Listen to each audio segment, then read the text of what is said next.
Assalamualaikum warahmatullahi wabarakatuh. Salam sejahtera untuk kita semua. Baiklah, di sini kami dari kelompok 2 akan memaparkan hasil dari diskusi kami mengenai kebijakan pengelolaan lahan basah, kajian pertama yang mengacu pada Undang-Undang Nomor 5 Tahun 1990. Kelompok 2 beranggotakan Alvina Damayanti, Anggun Pratiwi, Anissa Dina Lutfiah, Maulidinah Bahrilondo, Muhammad Ridho Akbar, Putri Aprijonelda, Rinda Safitri, dan Siti Mutiara Cantika. Dan topik yang akan kami bahas pada pemaparan kali ini ada 5. Yang pertama itu kebijakan, yang kedua uraian penjelasan, yang ketiga identifikasi kajian, yang keempat paparan capaian, dan yang terakhir hambatan. Nah, masuk pada topik pertama yaitu kebijakan. Berdasarkan Undang-Undang Nomor 5 Tahun 1990, Undang-Undang ini membahas tentang peraturan konservasi sumber daya alam hayati dan ekosistemnya. Undang-undang ini juga mengatur pelestarian jenis, pengawetan jenis, dan pemanfaatan secara lestari jenis dan ekosistem. Nah, yang kedua masuk ke topik uraian penjelasan. Yang pertama itu perlindungan sistem penyangga kehidupan.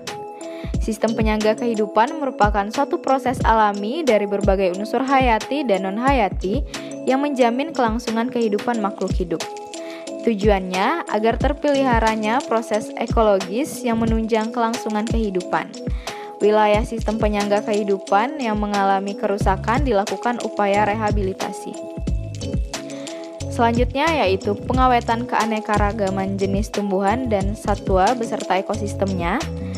Yang pertama itu pengawetan keanekaragaman tumbuhan dan satwa beserta ekosistemnya dilaksanakan dengan menjaga keutuhan kawasan suaka alam agar tetap dalam keadaan asli. Nah, selanjutnya yaitu pengawetan jenis tumbuhan dan satwa dilakukan di dalam dan di luar kawasan suaka alam atau cagar alam dan suaka marga satwa. Nah, tujuannya yaitu yang pertama untuk di dalam suaka alam agar populasi tetap seimbang, sedangkan untuk di luar suaka alam untuk menghindari kepunahan. Nah, selanjutnya yaitu pemanfaatan secara lestari sumber daya alam hayati dan ekosistemnya. Dilakukan melalui kegiatan pemanfaatan kondisi lingkungan kawasan pelestarian alam dan pemanfaatan jenis tumbuhan dan satwa liar. Nah, selanjutnya yaitu fungsi kawasan pelestarian alam. Ada 4, yaitu yang pertama perlindungan sistem penyangga kehidupan, pengawetan keanekaragaman tumbuhan dan satwa, pemanfaatan sumber daya alam hayati dan ekosistem, dan yang terakhir kawasan ini terdiri dari taman nasional, taman hutan raya, dan taman wisata alam. Poin yang ketiga ialah identifikasi kajian. Identifikasi kajian yang dibahas ialah yang pertama UU nomor 5 tahun 1990 sudah ada lebih dari 2 dekade. Lalu yang kedua belum cukup efektif untuk melindungi keanekaragaman hayati. Yang ketiga tercermin dari adanya konflik sosial. Yang keempat perdagangan ilegal satwa, keterbatasan usaha konservasi. Selanjutnya poin yang keempat ialah paparan capaian. Capaian yang terlaksana ialah mulai dari peningkatan populasi 25 jenis satwa terancam punah, yaitu capaian kinerja mencapai 40,77% dari target 10%. Kedua, penambahan jenis satwa liar dan tumbuhan alam dikembangbiakan pada lembaga konservasi, yaitu capaian realisasi meningkat dari 10 menjadi 23 spesies atau 230% tahun 2015 hingga 2019.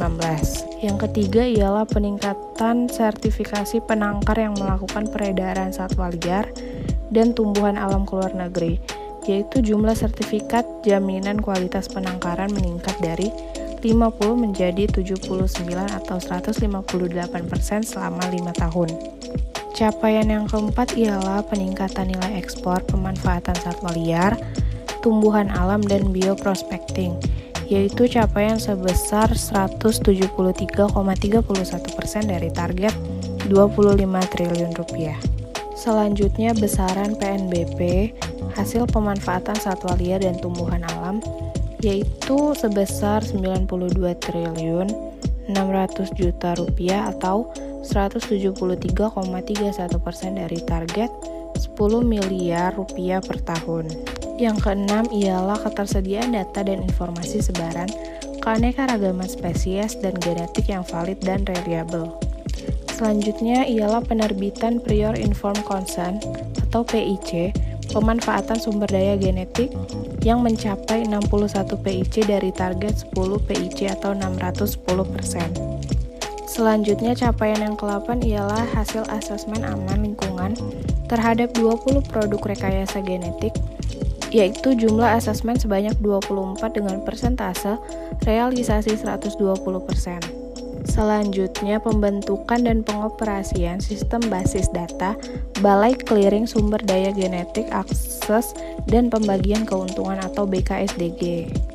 Capaian yang ke-10 ialah pembangunan pusat pengembangbiakan dan suaka satwa atau sanctuary spesies terancam punah, yaitu telah didirikan 23 unit sanctuary dengan persentase capaian sebesar 46%. Lalu capaian yang terakhir ialah jumlah kertas posisi Indonesia bidang perundingan perdagangan internasional berbasis keanekaragaman hayati, yaitu mencapai 20 kertas posisi dari target 12 dengan persentase 166,67%. Selanjutnya ialah terdapat capaian yang belum tercapai, yaitu yang pertama, landasan penegak hukum yang masih lemah untuk kasus kejahatan konservasi sumber daya hayati atau alam. Lalu yang kedua, yaitu sistem informasi dan dokumentasi keanekaragaman hayati belum terintegrasi dan pemutakhiran data terbatas sebesar 30% untuk fauna dan 50% untuk flora dari total mega diversity yang dimiliki Indonesia. Poin yang kelima ialah hambatan pelaksanaan. Banyaknya permasalahan dalam pengelolaan kawasan konservasi di Indonesia dipicu oleh beberapa faktor, diantaranya yaitu kondisi internal di mana status dan kondisi kawasan yang belum sepenuhnya disepakati, proses penataan batas yang belum selesai, serta pengelolaan kawasan yang belum optimal. Lalu yang kedua ialah kondisi eksternal, yaitu seperti kebutuhan lahan karena dinamika demografi, pemekaran wilayah yang diikuti kebutuhan infrastruktur, mobilitas, pertambangan, perkebunan skala besar, dan permintaan pasar terhadap komoditi tertentu. Selanjutnya, permasalahan lain dalam pengelolaan yaitu kesulitan untuk mengidentifikasi prioritas permasalahan, kurangnya sumber daya yang tersedia, ketidaktepatan dalam mengalokasikan sumber daya yang dimiliki, serta belum diketahui sejauh mana pengelolaan yang dilakukan berada dalam arah yang benar dalam mencapai tujuan pengelolaan. Lalu yang terakhir ialah kelemahan peraturan. Yang pertama ialah regulasi UU nomor 5 tahun 1990 masih bersifat sektoral dan parsial. Yang kedua, terjadi tumpang tindih kewenangan antar lembaga dan antara pemerintah pusat dan daerah.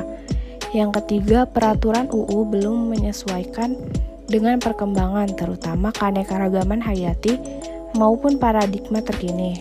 Yang keempat ialah perlibatan masyarakat Indonesia masih minim, padahal upaya konservasi masih terbatas dalam semua aspek baik anggaran, sumber daya manusia, teknologi, dan lain-lain. Yang kelima ialah sistem informasi dan dokumentasi belum terintegrasi. Terbatasnya pemutakhiran data sebesar 30% untuk fauna dan 50% untuk flora dari total mega diversity yang dimiliki Indonesia. Lalu yang terakhir, implementasi UU nomor 5 tahun 1990 masih lemah dan kurang efektif, terutama dalam menjamin konservasi dan optimalisasi pemanfaatan keanekaragaman hayati. Berikut merupakan referensi yang kami gunakan.